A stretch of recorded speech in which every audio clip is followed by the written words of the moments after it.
The Invictus Games for me ultimately is, it's like a cozy warm blanket that I can put on when I'm feeling a bit sorry for myself, and it warms me up and cheers me up and makes me realise that I can get warm again.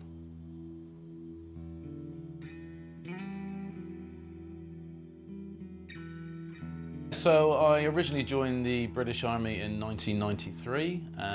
My first deployment was to Bosnia in 1995, so that was right at the heart of, you know, Sarajevo, Sniper Alley, all that kind of stuff. 2001, I was in the first tranche of troops to go to Afghanistan after 9/11, and then came back from that, and less than 18 months later, I found myself in Iraq. The whole post 9/11, weapons of mass destruction, that whole thing. And it's there in Iraq on the 28th of March 2003 that my friend Matty was tragically killed in what is termed a blue on blue or a friendly fire incident, which is, you know, not friendly to the person receiving it. But yeah, that was a tough gig, right? You know, I not only had to deal with the death of a friend, there was a whole host of other stuff that I witnessed during that conflict. That, you know, you wouldn't want to see, and I think the real kick in the nuts is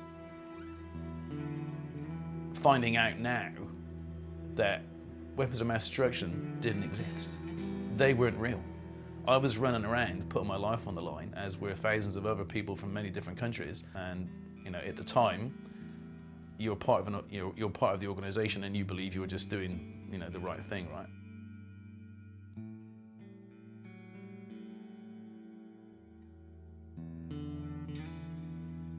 The army of the time's approach to mental health, right?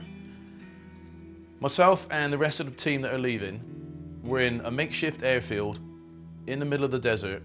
The Hercules is on the makeshift airfield with the engines running. And I remember this dude comes in, and I can't remember his name, he was a captain. He went, "Hey, I'm Captain Blair, I am the field psych. We've got about 5 minutes. If anybody wants to talk about anything they've seen, like, now's your chance," right? And I can remember clear as day sitting on my pack and all of us looking at each other with the same look of, don't say anything because we want to get on the plane and get out of here, right? So nobody said anything, and he was like, "Okay, Mint, we're done." So we all got on the plane and we all flew home.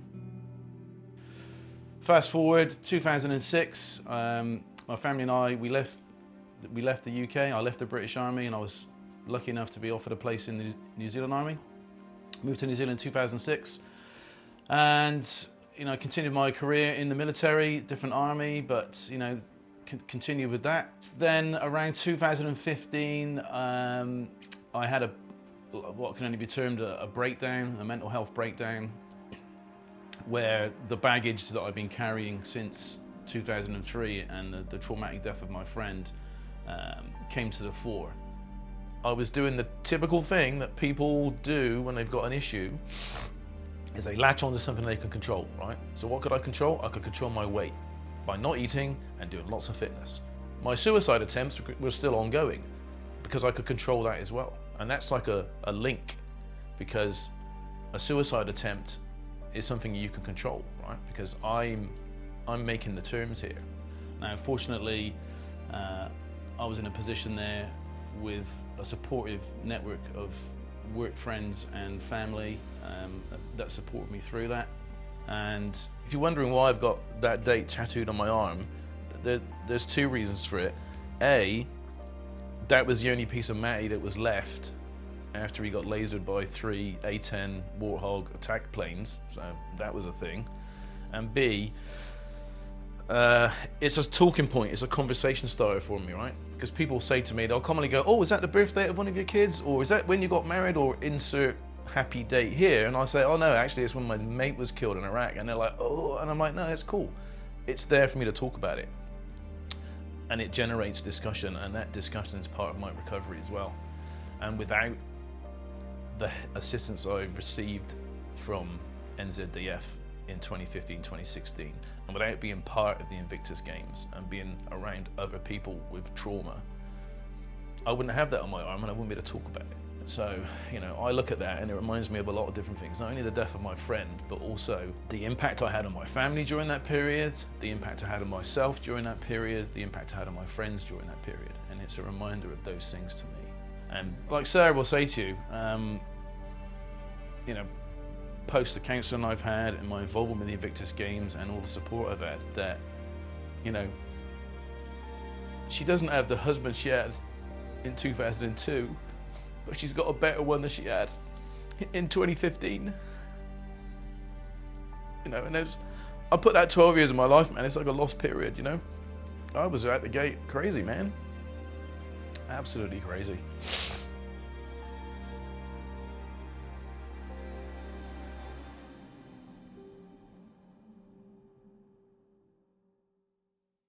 I guess I'd kind of forgotten that this year is 20 years, right? Since Matty died. So it was really poignant for me. And very important. And I think more relevant that I go there now, because I'm going to be representing him as well. And that's the kind of thing that keeps me going. And that's an opportunity the Games has given me. This little bracelet says it all right. I am the master of my fate. And I am the master of my fate. And being in the Invictus fan now has made that a realization for me, right? That I can control my life. I can control my emotions. I can choose to do the right thing with my life or the wrong thing with my life. And being surrounded with a group of people with a similar mindset, you know, has allowed me to grow that ideology within me and remove myself from the negative aspects of my life and fill it with positivity. That's one thing above probably all others the team is, certainly for me and probably for a lot of others. It is a safe space, right? When I'm with my teammates, nobody's judging me and looking at me going, why are you here? Because they just know that you're there for a reason. Now, if I choose to share my story with them, then they will understand. And if they choose to share their story with me, then I will understand them.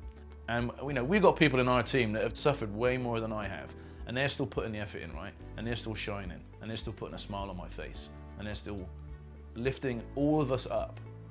And I look to those people as shining examples of what the Invictus Games can do to make service people in the wounded, ill, and sick community realize that they are valid, that they do have a future, and that their service is recognized and is validated, and that they can continue to move on and recover using the medium of sport. I selected cycling because I love road cycling, although I've never done it. So again, not sure about my efforts there, but I would suggest probably my best shot would be in the track event. So I'm doing the 100 meters and 200 meters, and they've just introduced a masters category for over 40. So, you know, you never know your luck, right? You never know your luck. I could take the pinch on somebody. I will be taking my PBs for the sports I'm in, and I'll be taking those to Düsseldorf, and my expectation will be I'll be beating those PBs, right? And if I beat those PBs, that's my gold medal, and that's me winning, right? Hey, I'm Bob Pearce, and I am a former intelligence operator in the New Zealand Army, and I'm a competitor in the Invictus Games.